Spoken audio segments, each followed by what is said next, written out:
Reports on the state of our economy can be confusing. Are we slowly improving or headed for another downturn? Stay tuned for the heart of the matter.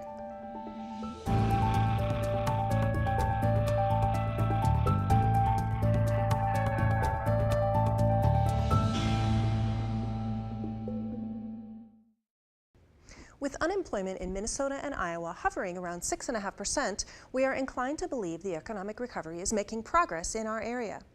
Donnie Rolls recently attended an Enterprise Minnesota event where manufacturers discussed the state of their businesses and how things just may be looking up. Every year, the nonprofit consulting firm Enterprise Minnesota surveys Minnesota manufacturers on how they feel about the business climate, how prospects look for their individual businesses, as well as obstacles and opportunities they see. 2 years ago, more than half of manufacturing executives surveyed believe we were heading into economic recession. Today, only about 1 in 10 say they believe that. Manufacturers clearly believe that the recession storm has passed. Well, I think that manufacturing in general across the state is doing well. There's some great innovative companies in the southern Minnesota tier. If you were going to grade them on an A to F scale, what kind of grade would you give? Anywhere from a C plus to a solid B plus, in that range. They've really used this slower time to invest in their people and their products and their processes. A to F, A being good, I would say we're at a B. Business is going well. We'd always like to have a little bit more. From a scale of A to F, I would say probably about a B. The power of manufacturing is jobs. Manufacturers are job creators. There's 8,000 manufacturers in our state. Manufacturing is a greater multiplier than other industry in that for every manufacturing job, there's almost 2 other jobs created, which says that that's 800,000 jobs, or 30% of our workforce. Not surprisingly, manufacturing leaders say one of their biggest impediments right now is finding new customers. They say healthcare is always a concern and one of their top expenses. Nearly all also said that finding qualified people is difficult. People with specific skills, like advanced machine welding. But they also say Minnesota has a great workforce, which is one reason why Minnesota manufacturers are on the upswing. I think there's a lot of sign for hope. I think it's going to be a slower recovery than we've seen in the past. You never say, boy, it's up from here, because things might happen that are going to impact that. But from the overall downturn in the economy, are we still going down or going up? No, we're going up. Clearly we're going up. To go beyond manufacturing, we asked local Chamber of Commerce leaders about how business is going in their communities. Albert Lea Chamber President Randy Kerr says the Chamber Board can definitely see an upturn. Our food industry continues to be strong. They all have grown in volume and in some cases employees over the last 6 to 8 months. There are some concerns for personal credit since many are so close to the edge. Auto repair and service is up. Austin Chamber President Sandy Forstner says agriculture has been performing well. Their unemployment rate is among the lowest in the state. Major employers like Hormel, Austin Packaging, and Austin Medical Center are growing. Real estate and construction are challenged, and housing starts are few and far between. All chamber presidents we contacted stress how important it is for people to buy locally. It translates directly into the local economy doing better, which helps our business owners and workers, who are your friends, families, and neighbors. Thank you for that report, Donnie. In our studio today, our guests will help us explore some of these numbers and trends a little closer. Please welcome Maureen Collins-Williams. She is the Director of Entrepreneurship Outreach at the University of Northern Iowa. Her department serves entrepreneurs in every county in Iowa with online or incubation services and just released a statewide survey of small business owners in Iowa. Also welcome Brent Pearson. He is a regional labor market analyst for the Minnesota Department of Employment and Economic Development. Thanks to both of you for being here today. All right, Brent, I'd like to start with you. I'd like to give the audience a little bit of a big picture. Where were we before the recession? What happened during it? And kind of what do we look like now in terms of numbers? Give us anything you can in terms of employment figures or economic prosperity. Well, if we look at employment numbers, and employment is one key indicator of how the economy is doing. We'll hear any number of economists will tell us we're either out of the recession or we're not. But one of the key concerns is, well, when will the employment numbers catch up? And if we look at the numbers about 5 years ago, our unemployment rate in Minnesota and in this region in particular was sitting at around anywhere between the mid-4s to upper 5%. Then at the height of the recession, the peak, around 2008, it peaked out at about 9%. Okay. Now we're looking at an unemployment rate of about 6.7%, Okay. which is for the state of Minnesota, which is well below the national average of 8.8%. If we take a look at the actual curve, we follow in a pretty close trend line with the rest of the nation and the U.S. The difference is over the past couple of quarters that we've noticed is that while the U.S. continues to drop, so does Minnesota and so does our region. We've noticed that we're starting to decline or get that unemployment rate down a little quicker than that. More quickly, okay. We had pre-recession, we were looking at about 3.3 unemployed people per job vacancy. Then at the height of the recession, we were at about 10, and now we're down to about 6.9 in this region. So we're seeing some positive signs, slow and steady growth. Okay, and do we still consider, or do economists still consider 4% to generally be full employment? I know that was discussed a lot when we were right down around that 4%. Is that still thought of as a pretty stable economy and full employment? If we think back on where our economy was 5 years ago, that was at about that 4 to 5%. So if we can look at where we are now and think back of the way it was 4 to 5%, 5 or 6 years ago, yeah, I think that would be a very nice, very attainable and very nice Good number to be at. Yep. Maureen, you work extensively with folks that are starting new businesses. Give us a sense of what you see as two of the most positive signs pointing to recovery that you hear about from those folks.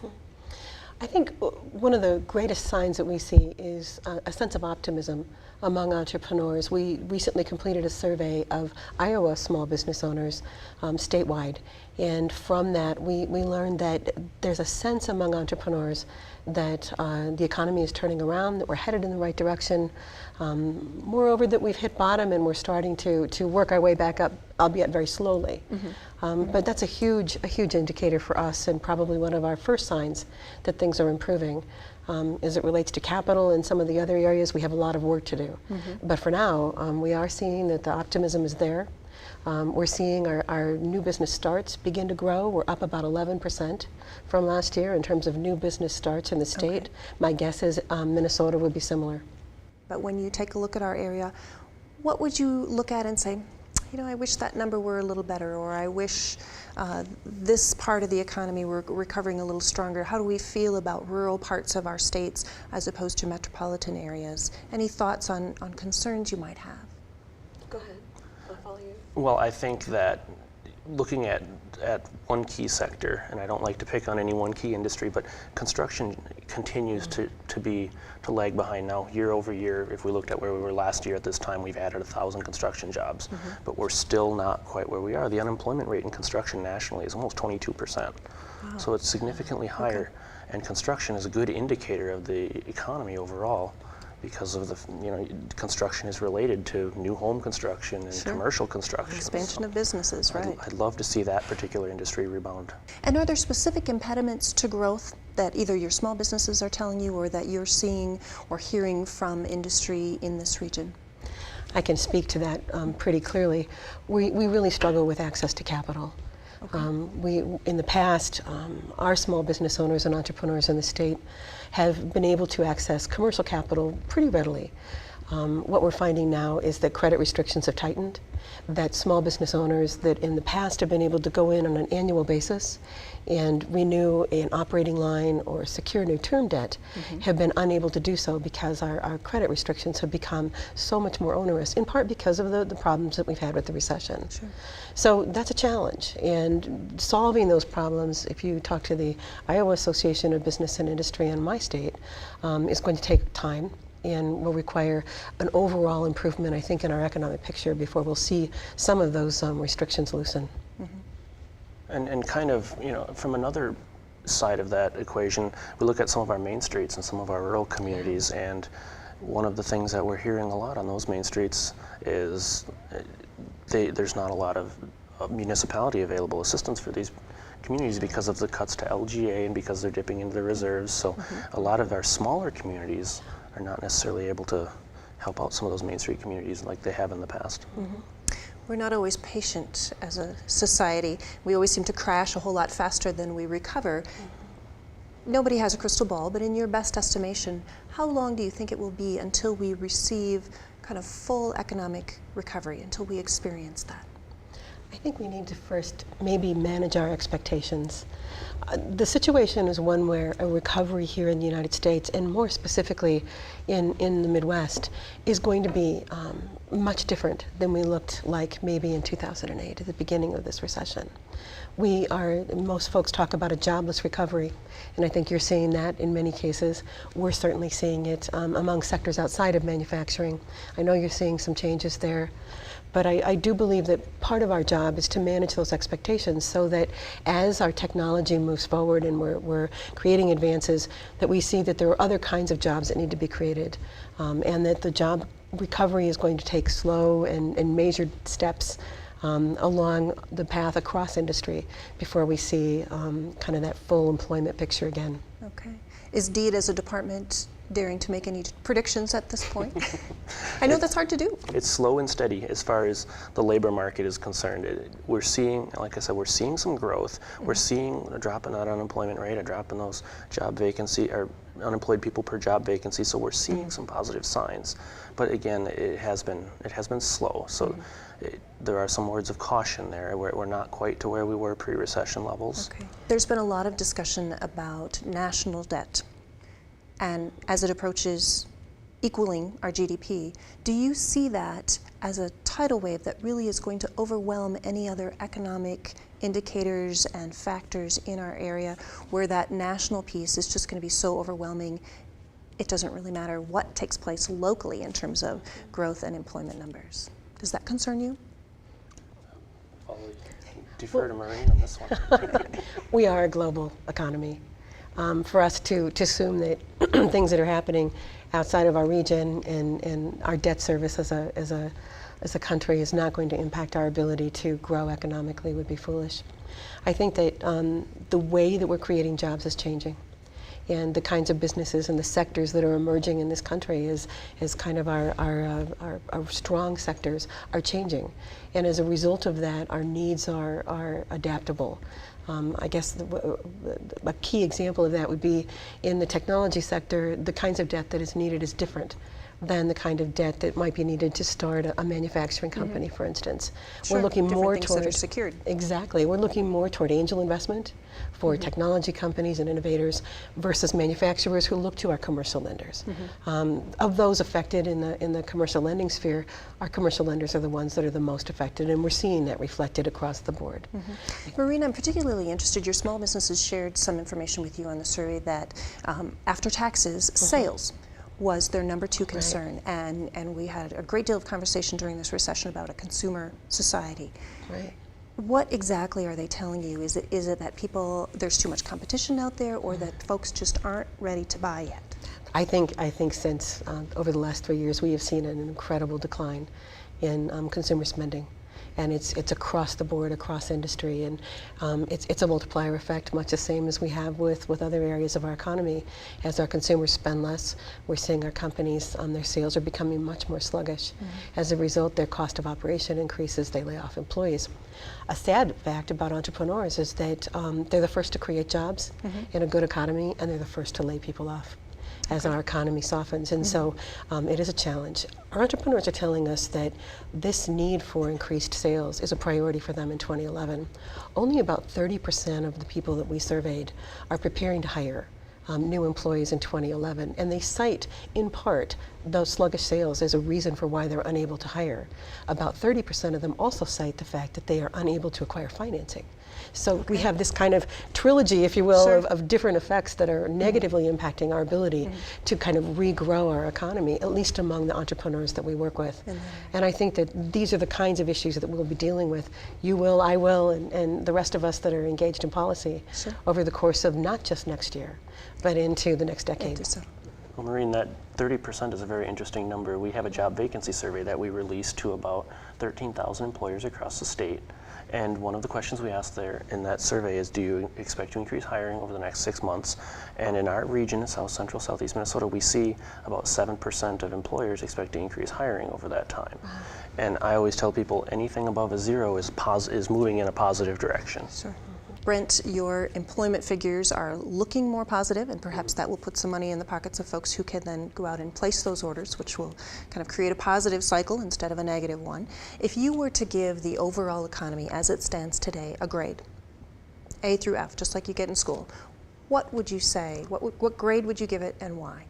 Well, again, I'm focusing strictly on the labor market piece. I would give it a B. And the reason being, we have a lot of very talented and very dedicated men and women in our workforce centers that are helping people connect with the types of jobs and the skills that they need to attain those jobs. And I give those folks an A+, absolutely.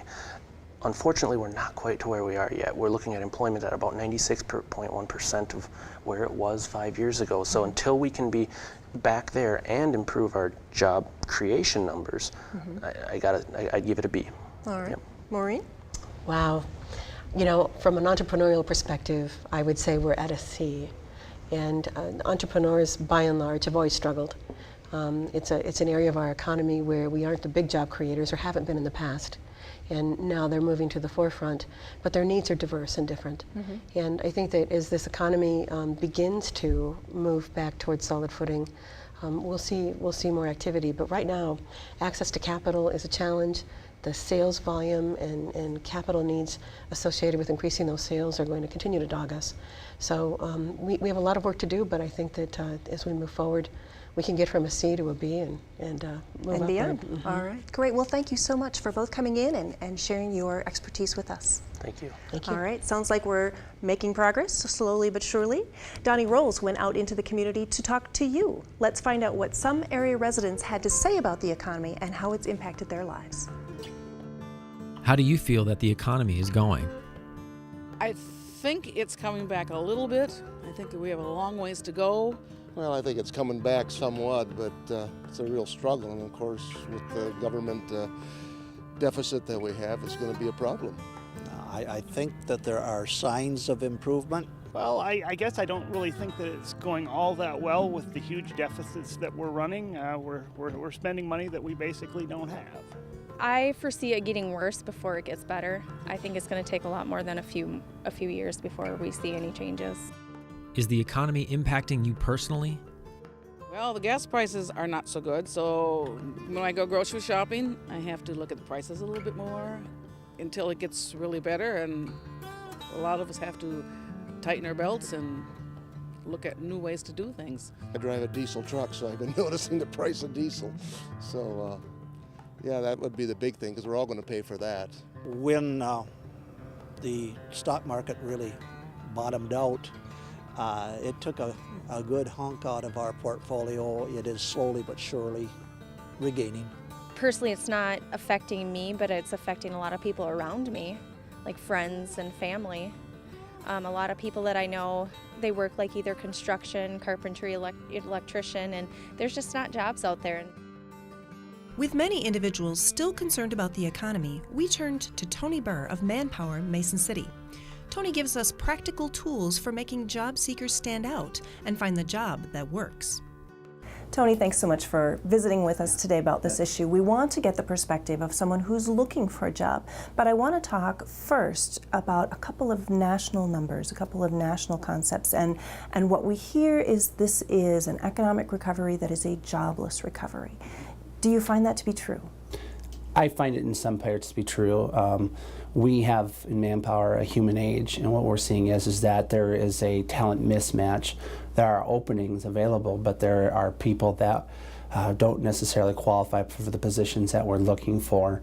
So there are times where we don't have the jobs available for the folks that need the work, because I think with education, technology, the advancements that we see, some of these jobs have been passed on and passed by with some of the workers that are unemployed. And national reports are now pulling out these temporary employment figures. They're making a distinction between companies hiring directly and companies using firms such as Manpower to hire indirectly. They are saying that the temporary hires are going up. Is that a good sign, or is that a sign that maybe companies aren't quite confident enough yet to make their own hires?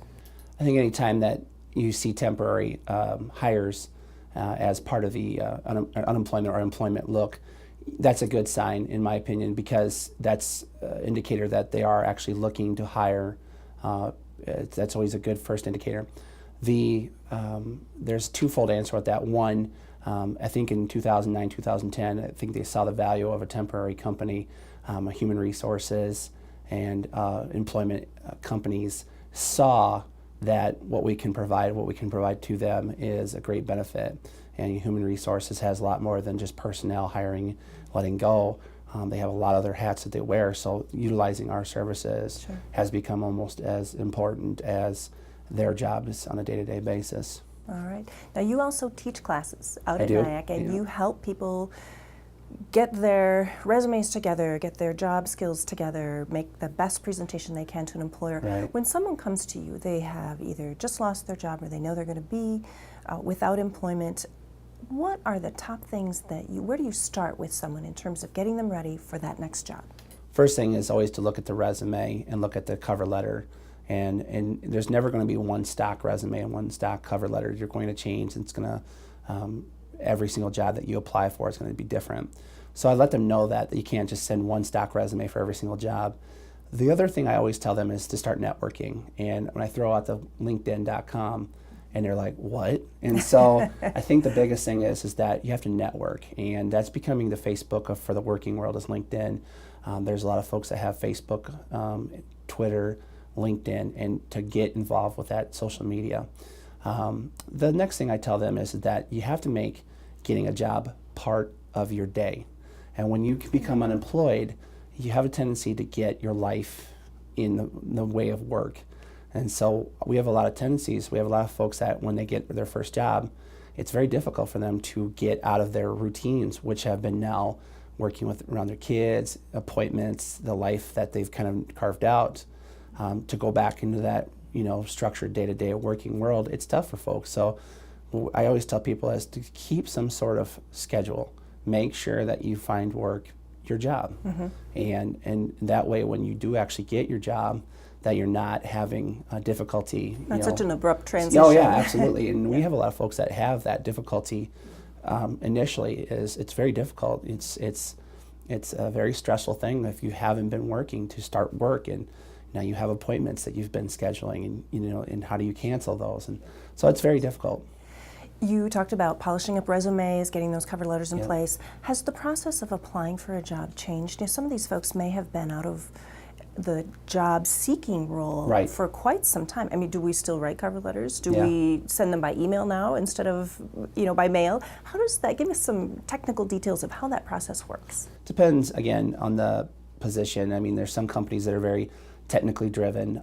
You go on a lot of different companies' websites and they ask you to apply online, where it used to be that you'd have to fill out a paper application. The second thing is, paper or email. Again, I like it either way. It doesn't matter. I could take a paper app or a resume, cover letter, or have it emailed to me. Again, just depends on the customer, the company. So maybe find out what the company preference is. Absolutely. Okay. If they seem more technically driven, as opposed to a mom and pop shop, obviously you might want to look at those, do the research, make sure that where you're sending it and how you're sending it isn't just as important to what you do send. Okay, so you've impressed them with your resume. Yep. You have an interview. What are some key pointers when you walk in the door to make your case for why they should hire you? I always tell people to show up at least 10 minutes, but not 30 to 40 minutes. So you don't want to get in the way, but you want to be about 10 minutes before the interview. You want to dress one step above the job itself, and that takes a little bit of research.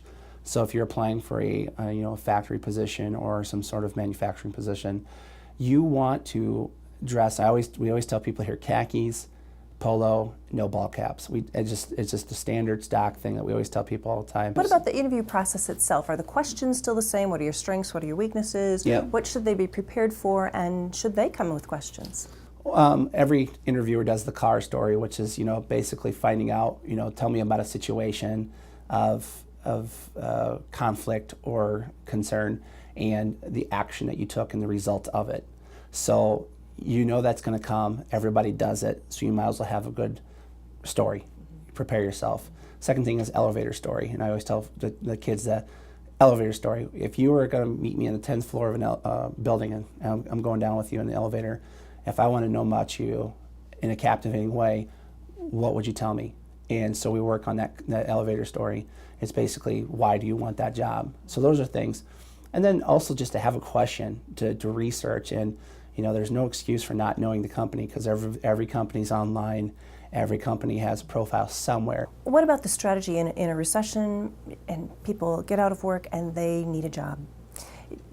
What do you think about people who take a look at applying for everything and anything, just kind of throwing it all out there, hoping they get a bite?